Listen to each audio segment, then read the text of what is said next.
In this clip, our scanning electron microscope technician, David Neff, will show us how a sample is prepared for the SEM. For the demonstration, he will analyze aluminum stubs which have an adhesive surface. These stubs have been used to collect gunshot residue off of the hands of an individual who had just fired a gun. Residue was collected off of the shooter's right and left hands immediately after the gun was fired. Before inserting the sample into the SEM, it must be carefully prepared. Justin, our volunteer who fired a .357 Magnum a couple days ago, is the source of these samples. So he fired 6 bullets apparently, and soon after firing those bullets, took samples from this area of his hands and also from the palm of his hands. He gripped it with 2 hands, so we might expect that both the right and left hand would have some gunshot residue on it. So this is kind of like a positive control. We know he fired a gun. We know he did the collection correctly. So we know we should see some gunshot residue in these samples. It's not an unknown. It's not like we're wondering whether he fired a gun. So this is a good way to start with this sort of thing. On that tape is whatever was on Justin's hand after he fired the gun. So I think he just took this and kind of swabbed it all over your hand. Yeah. So that should contain whatever it is that was on the back of Justin's hand. And so again, when handling the sample itself, best to use gloves, and I'm going to use a pair of tweezers for this one.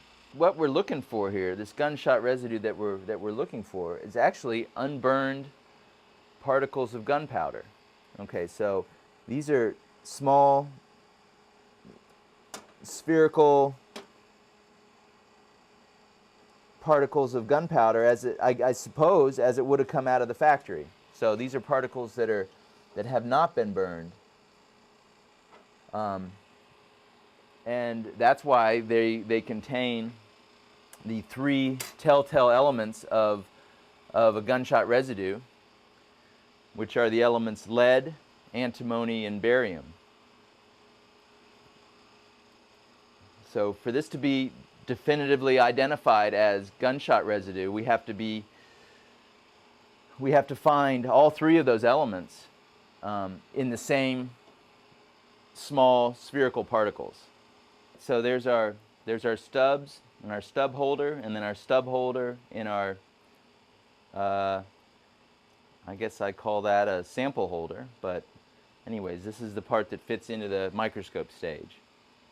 So we'll fix that we'll fix the stub holder into the sample holder with some set screws.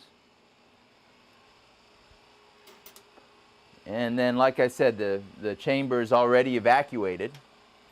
Is already vented to atmosphere, so I can open the door and then I'll introduce that into the chamber. This is an especially large SEM chamber, big enough you could really put a baseball in there if you wanted to. Some SEM chambers require that your sample be less than 3 millimeters in size, so this is really pretty convenient for something like this. And this would be a typical sort of instrument that you'd see in a police lab, because they obviously would need a big chamber for something like this. So we're going to close that heavy door. Okay. And then we're going to evacuate the chamber. And now we're going to hear the vacuum pumps doing their thing. And a vacuum pump's going to be pretty loud when it's moving a lot of air, but then when most of the air's gone, it'll quiet down and won't be so loud.